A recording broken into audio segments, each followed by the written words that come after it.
도라산 남북출입사무소에 나가 있는 취재기자 연결해서 개성공단 우리 측 인력의 입경 상황을 알아보겠습니다.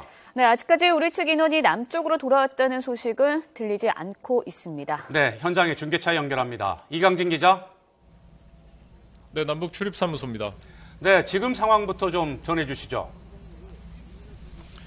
네, 오후 6시를 전후해서 버스들이 이곳을 통과한 이후에 아직까지 남쪽으로 넘어온 우리 측 인원은 없습니다.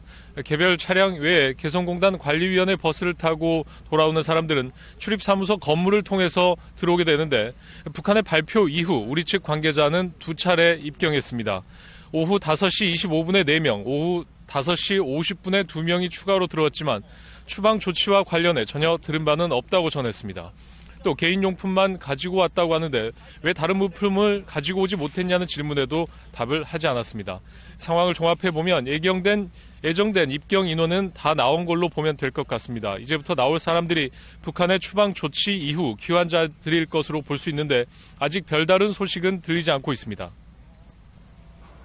네, 그러면 오늘에 있었던 입경 과정 한번 정리해 주시죠.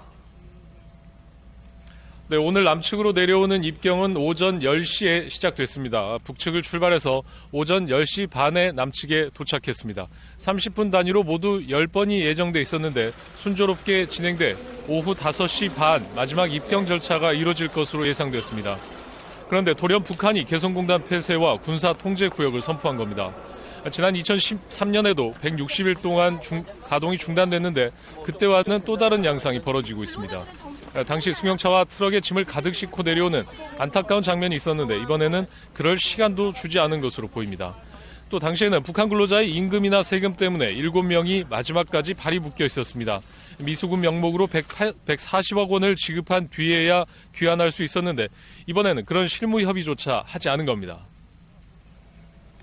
네, 우리 정부 측의 발표에 대해서 24시간 만에 북한이 초강경위 조치를 내놓았는데요. 이렇게 악화된 분위기를 개성공단 관계자들은 언제쯤 좀 감지가 됐습니까? 네, 이런 분위기는 오전 중에도 어느 정도 감지가 됐습니다. 개성공단 부속병원에서 근무하던 우리 측 관계자를 취재진들이 어렵게 인터뷰를 했는데요. 원래 개성공단 주변에 총을 맨 군인들이 있었는데 평소보다 숫자가 늘기 시작했다는 내용이었습니다. 직접 들어보겠습니다. 평소시에는 군차 같은 거 별로 안 보였는데 오늘은 개성공단에 군차 한두 세대 좀 보이고 어제 밤에 그 차들이 좀 많이 들었던 것 같아요.